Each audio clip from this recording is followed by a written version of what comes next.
Please announce the welcome. Welcome to the Honourable Justice Horan. A warm welcome to you all.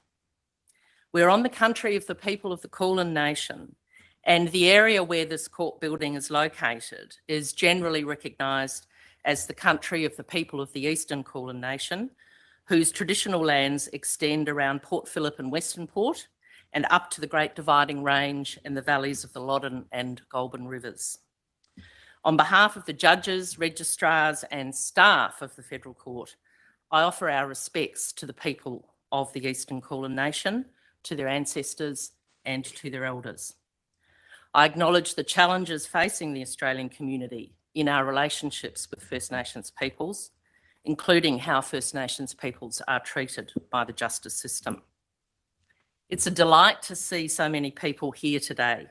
I acknowledge present and former Justices of the High Court and of this court, the Chief Justice of the Family and Federal Circuit Court, colleagues from a wide range of federal and state courts and tribunals, and present and former members of council and solicitors, not only from Victoria, but from other states and territories and federally. Your collective presence here is testament to the breadth and depth of Justice Horan's practice in the law. Joining us for this ceremony and celebration are members of Justice Horan's family and friends and colleagues. A warm welcome especially to you. This is an opportunity publicly to recognise the significance of a judicial appointment to this court and to reflect on the qualities of the new appointee. All judges who have been through this process know that never again will so many positive things be said about them in such a short space of time. So this is the day to make the most of it. Justice Horan, you were sworn in on the 5th of September, and the gap between that event and your welcome is explained by your participation in the Chicago Marathon, an achievement I'm confident will be referred to several times this morning. On behalf of the judges, registrars and staff of the court, I congratulate you on your appointment, and I'm confident that you'll serve the Australian community with distinction. Mr. Buckland, Chief General Counsel, the Australian Government Solicitor, representing the Attorney General for the Commonwealth, I invite you to speak on behalf of the Attorney General. May it please the Court, I'd like to begin by acknowledging the Wurundjeri peoples of the Kulin Nation, the traditional custodians of this land, and to pay my respects to their elders past and present. I would like to extend my respect to any Aboriginal and Torres Strait Islander peoples present today. The Attorney General, the Honourable Mark Dreyfus, KC MP, regrets that he is unable to attend today's ceremony. It is instead my great pleasure to be here today on behalf of the Australian Government to congratulate Your Honour on your appointment as the Justice of the Federal Court of Australia. Your Honour's appointment to this court is another success in a distinguished and eminent career. Many of your colleagues in the legal profession are here today, and this is testament to the high regard in which they hold Your Honour. May I particularly acknowledge the Honourable Justice Simon Stewart, Justice of the High Court of Australia, the Honourable Chief Justice William Alstergren, AO, Chief Justice of the Federal Circuit and Family Court of Australia, the Honourable Susan Crennan, ACKC, former Justice of the High Court of Australia, the Honourable Michael Black, ACKC, former Chief Justice of the Federal Court of Australia, other current and former members of the judiciary, members of the legal profession and distinguished guests. May I also acknowledge the presence of Your Honour's family who proudly share this occasion with you, in particular your partner Catherine and your sons Elliot and Nate. I understand Your Honour exhibited a keen dedication to hard work and excellence from an early age, and not just in academia. Your brother tells how you would play long games of tennis against each other in the scorching heat, and in typical older brother fashion, Your Honour would not let him end the game until you had won.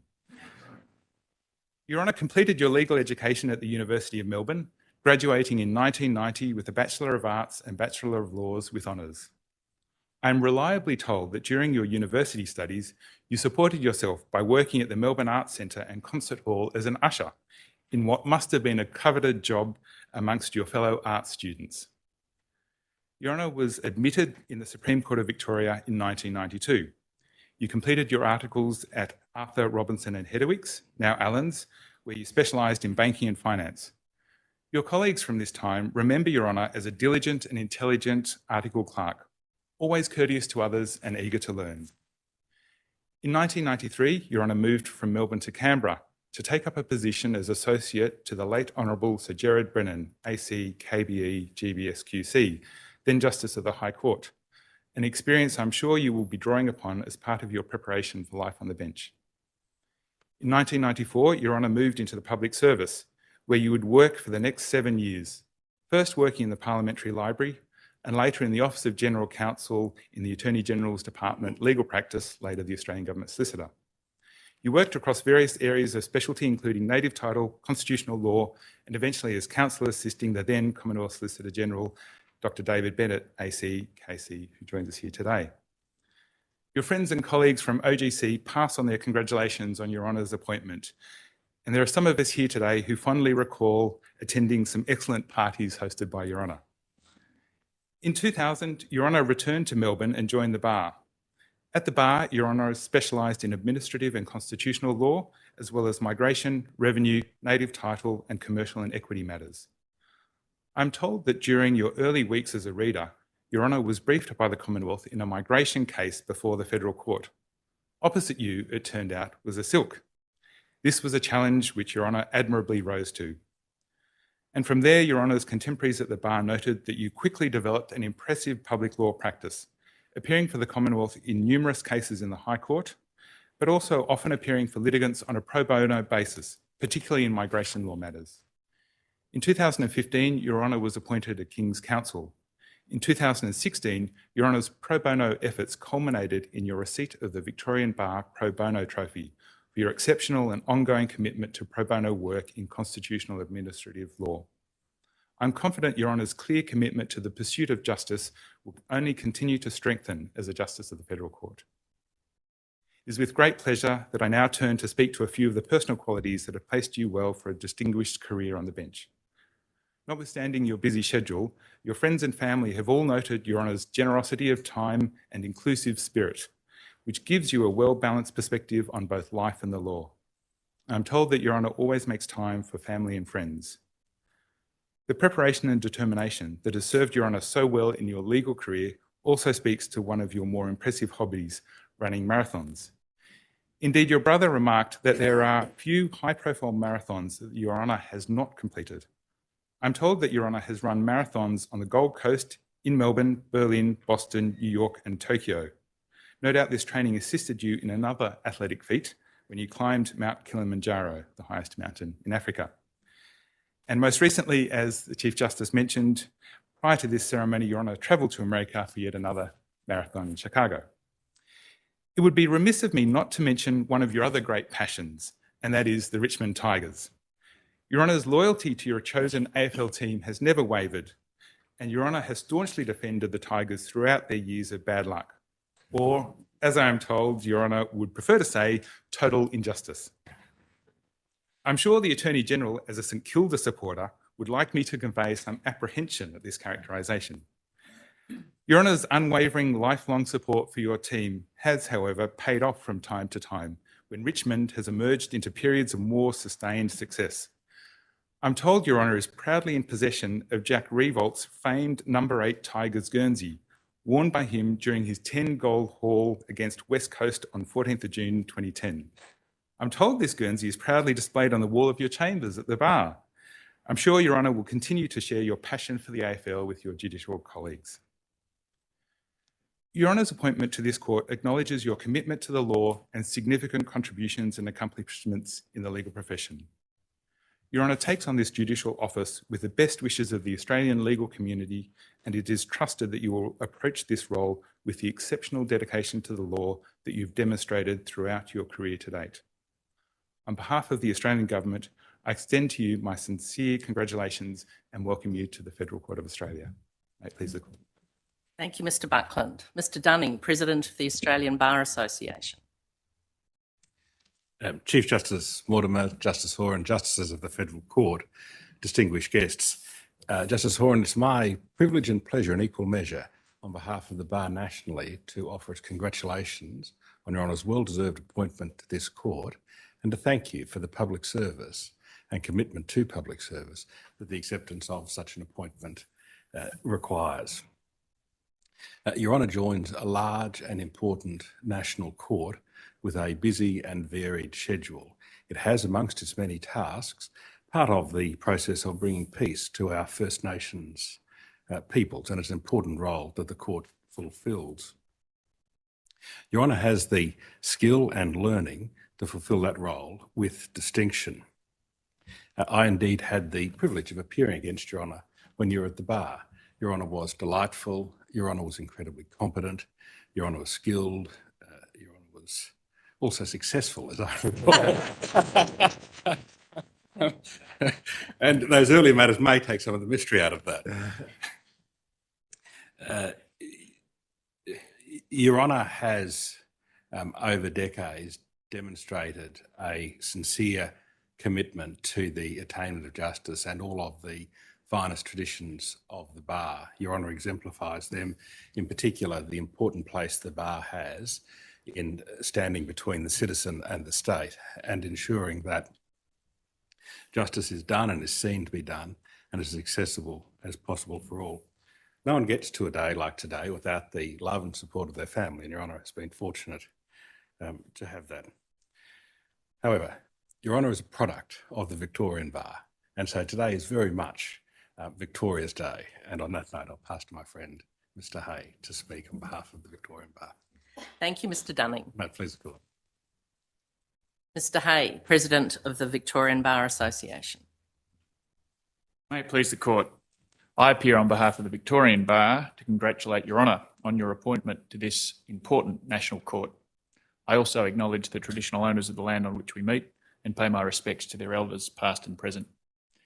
In reviewing Your Honour's career for this speech, time and time again, people reminded us of your dedication to mentoring younger members of the legal profession, just as you were mentored and guided during your early years in the bar.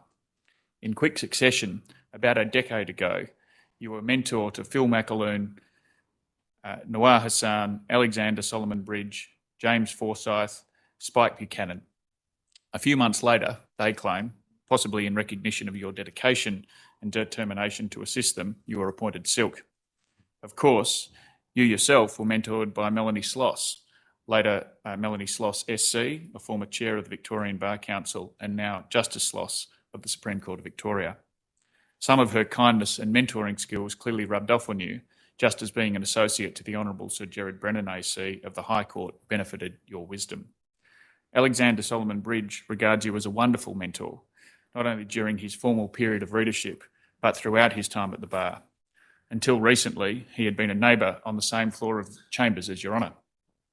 A major lesson he learnt in that 10-year period was that when saying goodbye at the end of the day, especially if you have a train to catch or an appointment to make, you should never, ever bring up the subject of the Richmond football team, not even obliquely. If you do, you are guaranteed to miss more than one train. Sturt Glacken, a fellow Richmond tragic, is in awe of the number of selfies you have managed to gather on your iPhone with various Tigers players. It is reported by other neighbours on level 18 of Owen Dixon West that Your Honour was most upset with former floor member, the late, great Peter O'Callaghan QC, who was chairman of the AFL Appeals Board. The reason? In 2017, star Richmond player Basher Hawley's 2-week suspension for striking a Carlton player was doubled on appeal. And the result was not reached. Was reached notwithstanding character references from sitting Prime Minister Malcolm Turnbull AC and media star Waleed Ali. The fact that Hawley's cousin ran a kebab cafe at the back of chambers that you frequented may also have had a role in your upset. In any event, Peter O'Callaghan's published view was that, quote, a blow from a person of exemplary character has the same effect as a blow from a person of bad character. Your Honour felt that that stated position left no room for a plea in mitigation or personal circumstances or the prospects of rehabilitation. This difference in view made for a very tense tea room atmosphere on level 18 for quite a few days. Your stance on that issue will undoubtedly be of great tactical interest to barristers appearing before Your Honour in penalty hearings. On behalf of the Victorian Bar, I would like to take this opportunity to thank you for your devotion and dedication to our profession. Together with Dr. Paul Vout, KC, Your Honour succeeded Jim Merrill's AM QC as co-editor of the Commonwealth Law Reports in 2016, following Jim's death. I can confidently say that the attention to detail and care that Your Honour displayed in that role would make Jim very proud. You relied on that same attention to detail when you spent a number of years with the Commonwealth Attorney General's office, often working as junior counsel assisting, with your efforts being roundly praised at the time. Your work for the Victorian Bar in many different roles is also very much appreciated. Your Honour assisted the Bar's VCAT Reform Subcommittee, identifying a number of areas of badly needed reform. It was a very strong subcommittee led by the Honourable John Digby KC as chair and consisting of Carolyn Curtin SC, Adrian Finanzio SC, Caroline Spark KC, the late Dr. Elizabeth Brophy, Elizabeth Ruddle KC, Jason Pizer KC, Ronald Andrew KC, Simon Pitt KC, and Lisa Hannon KC, and of course, Your Honour. It offered sound and solid advice, much of which was acted upon. Colleagues described Your Honour agonising over draft reports to ensure legal and historical accuracy, as well as perfectly correct grammar. Your Honour has an almost encyclopedic knowledge of High Court and Federal Court precedents and can call them to mind and apply them to current cases with remarkable skill and speed. I can report that your presence is already being sorely missed by former colleagues on level 18 who would shamelessly use Your Honour's skills in order to seek a tactical advantage in a case against colleagues with less talented neighbours. Despite a very busy practice and successful public law practice, Your Honour dedicated significant amounts of time to pro bono cases, particularly for asylum seekers and refugees. In 2016, Your Honour was awarded the prestigious Victorian Bar Pro Bono Trophy in recognition of your work in this area, which you continued to do right up until your appointment. The citation for the award highlighted Your Honour's involvement in important federal court proceedings, which challenged the systematic delay in the processing of citizenship applications for refugees who arrived in Australia by boat. Your Honour was also cited for your enormous effort and skill in arguing a test case that challenged ministerial policy under the humanitarian visa program, which adversely affected family reunion visa applications sponsored by refugees who arrived in Australia by boat. The award said that Your Honour, quote, epitomised the idea that the best social justice advocates are the best lawyers. His efforts in pursuit of fairness and access to justice are admirable and an example to the profession. Chris is a humble, quiet achiever and incredibly deserving of this award. It has been noted that Your Honour's compassion and respect for others was strikingly evident in the way in which you dealt with opposing barristers. As most of us here will know, it is common in migration cases for the department to brief experienced counsel and for the applicant to be represented by quite junior counsel, often acting pro bono.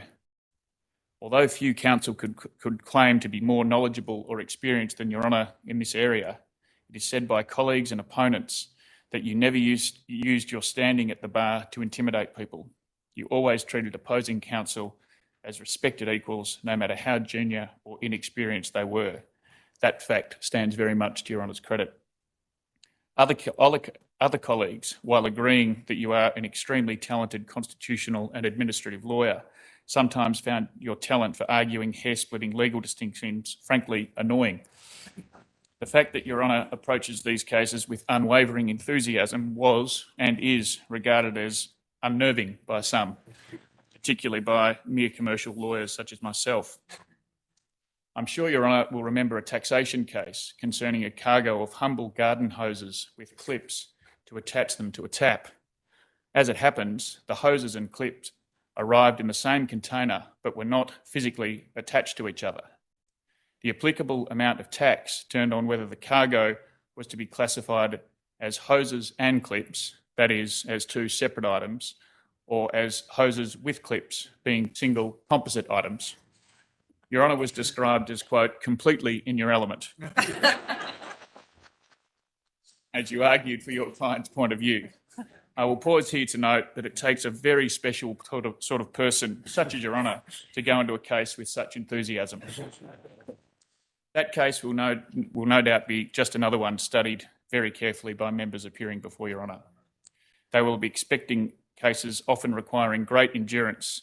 As we have heard, Your Honour has run numerous marathons, and I won't mention the Chicago one. Your Honour has been one of Victoria's most eminent public law counsel. Your knowledge and area and skill as an advocate are unquestionable. Your Honour will be a wonderful judge because this is coupled with your ability to cut straight to the point. In your new role, Your Honour will also enjoy great support from your partner, Catherine, and 2 young sons, Elliot and Nate. On behalf of the Bar, I wish Your Honour every success and a long and satisfying career as a judge of this court. May it please the court. Thank you, Mr. Hay. Ms. Wolfe, President of the Law Institute of Victoria. May it please the court. I too acknowledge the traditional custodians of the lands on which we meet, the peoples of the Kulin Nation, and extend that to traditional owners of country throughout our state. I pay my deep respects to elders past, present and emerging. It's my great privilege to appear on behalf of the Law Institute of Victoria and the Law Council of Australia to welcome Your Honour as a judge of this court. Luke Murphy, the President of the Law Council of Australia, regrets that he's not able to be here personally to deliver the welcome, but has asked me to convey to you his very best wishes.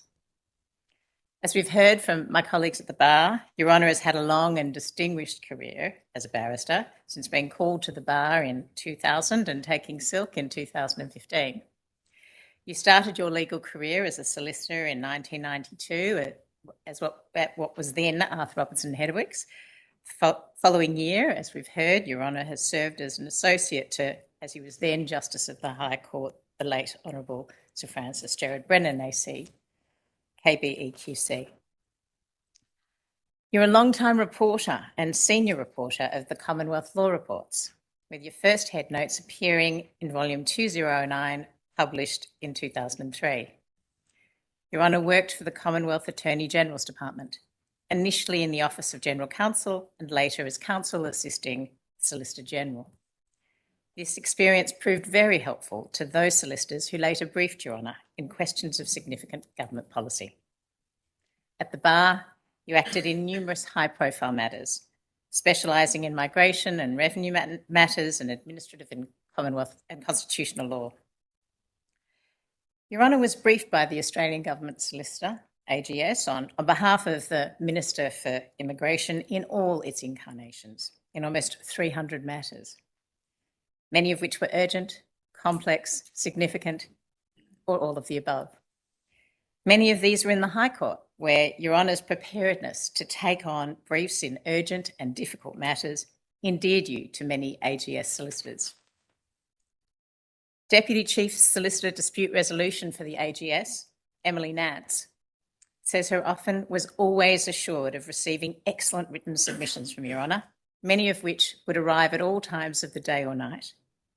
You were known as a barrister who proved and provided the highest quality of advocacy based on your encyclopedic knowledge of migration law. Lawyers on opposing sides of the Bar table have also enjoyed briefing you, Your Honour, on complex matters, particularly those involving the State Revenue Office. Principal Solicitor of the State Revenue Office, Andrew O'Young, was devastated when he heard of your appointment, but not surprised. Having briefed you for many years, Andrew says you always added great value to the Crown, contributing policy and purpose to every brief. Often on the other side, Craig Watman, tax partner of Pitcher Partners Legal, has briefed Your Honour in many significant cases for clients who are up against the State Revenue Office, testing policy and jurisprudence. He says, you are always an easy person to work with. You are known for your ability to explain in clear terms the impact of relevant legislative and judicial authorities, particularly to those who are making important commercial decisions. Craig says your appointment is a loss to the Bar, and he will miss having access to your critical ability to get to the nub of a matter, but looks forward to appearing before you in the near future. Mark Egan, Special Counsel for the VGSO, agrees. Having briefed Your Honour on many administrative and constitutional matters over the past 7 years, you've been invaluable, advising in judicial reviews and questions of government policy.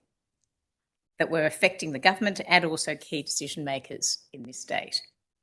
Mark says, the way you've always advocated in a calm and reasonable manner has been most helpful when briefing on behalf of the government.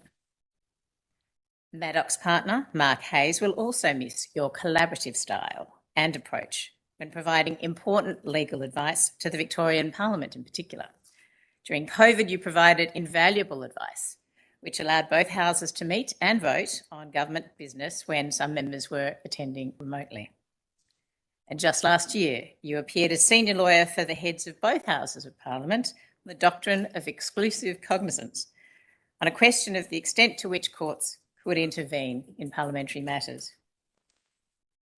Your Honour's depth of knowledge, experience and insight into these complex administrative and constitutional law matters will no doubt be appreciated by all those who appear before you in the future. You are known to be not only most generous in sharing your time, your knowledge and experience with those around you, but always calm, measured, and both an articulate and clear communicator in your dealings with clients and lawyers alike. On behalf of the solicitors of Victoria and of the national profession, I wish you a very long and satisfying career as a judge of this court, and all the very best to you and your family on this next chapter in your career in the law. May it please the court. Thank you, Ms. Wolf. I now invite Justice Horan to reply. Thank you, Chief Justice. Justice Stewart of the High Court, the Honourable Mrs Susan Crennan, ACKC, former Chief Justice Michael Black, ACKC, Chief Justice Olstregren AO, current and former judges of this court and of other courts, distinguished guests, members of the profession and friends. I also acknowledge the traditional owners of the lands on which we sit today, the Wurundjeri people of the Kulin Nation, and pay my respects to their elders past and present. I extend my respects to the elders of other Aboriginal communities who are here today or viewing this ceremony online. It is an important moment at which to give recognition to the peoples who first inhabited this country and to acknowledge their long-standing connection to these lands. I thank each of Mr Buckland, Mr Dunning, Mr Hay and Ms Wolf for your generous words. As is the custom on these occasions, the benevolence of your respective addresses inevitably downplays any critical assessment, but any such lack of balance is, of course, forgiven. It is indeed a privilege to have the opportunity to serve as a judge of this court. Many of my earliest appearances after signing the bar roll were in judicial review proceedings before this court. It was a fortuitous time for a lawyer with a background in federal public law to arrive at the bar, with the turn of the century ushering in a sharp increase in this court's migration workload. At that time, the federal court was the principal court of first instance in such matters, providing a unique opportunity for a baby barrister such as myself to take his first tentative steps, appearing unled in hearings before many eminent judges of this court. These included Justice Ron Merkel, with whom I would subsequently have the opportunity to be briefed as junior counsel in a number of cases after his return to the bar, and I'm very pleased to see he's here today. Over the ensuing years, I've always felt very much at home when entering this building and the courtrooms within. I'm happy to say that this feeling has been reinforced in the weeks since my appointment commenced, thanks to the welcoming reception that I've been given by my fellow judges, as well as the enormous assistance of the registrars, court officers and other staff who have helped me with the transition. An extra special thanks must go to my initial chambers staff, comprising my acting EA Courtney Carr and associates Caitlin Gutama and Ruby Keschel-Smith, who have provided invaluable support in setting up chambers and getting running. There are, of course, many people to thank who've provided me with encouragement, assistance and camaraderie along the journey to date. The opportunities that I've been afforded owe as much to good fortune, serendipity and the generosity of others as they do to diligence and effort. Like many of us, I would not be here today without the love and support of my parents. My father, John, who passed away a little over a year ago, inspired me with his love of language and literature and impressed upon me the value of education. I also seem to have inherited from him a healthy aptitude for dad jokes, or so my two boys lead me to believe. My mother, Mari, who will be viewing today's proceedings from her nursing home, was also a constant source of support and reassurance.